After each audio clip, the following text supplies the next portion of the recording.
uyu munsi tariki ya 3/3/2022 hari kwibazwa ngo ikipe ya Chelsea igiye kuba iyande.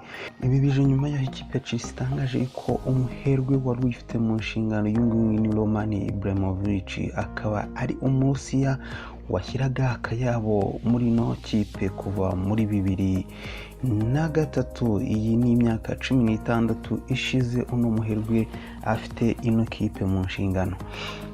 Rero ibi byaje nyuma y'uko Paroma y'Abongereza iteranye ikavuga yuko no mukire atagomba kugira imitungo muri kino gihugu cy'Ubwongereza. Ibi ngibi bikaba ari bimwe mu bihano ibihugu bitandukanye bikomeje gufatira igihugu cy'Uburusiya nyuma yo gushoza intambara kuri Ukraine. Rero ibi byaje nyuma y'uko bigaragaye yuko uno muherwe cyangwa se nk'uko byagiye bitangazwa uno muherwe afitanye ubucuti bukomeye cyangwa se afitanye umubano ukomeye n'umuyobozi w'Uburusiya cyangwa se perezida w'Uburusiya Vladimir Putin. Uyu nguyu akaba ari we uri mu bayoboye intambara iri kubera muri Ukraine.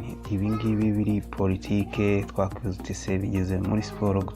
Ibi ngibi bigomba kugeramo kuko ubu hungabanya umutekano ntabashaka yuko imyidagaduro ibaho. Rero uyu munsi aribazwa ngo uno mukire namara kugurisha ine kipe se izagurwa nande.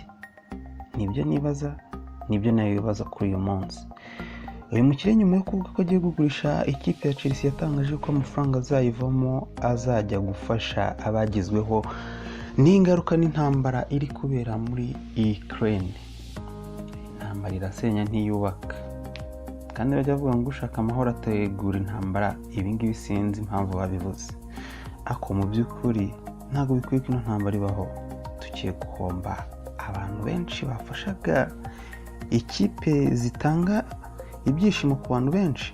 Tadutegereze undi uzazi ko bizaba bimeze. Ko uyu munsi wa none Roman Ibrahimovic ntabwo akiri kumwe n'ikipe ya Chelsea. Mubimenye kandi mubyumve, Chelsea igiye kuba iy'undi muntu utaramenyekana aka kanya.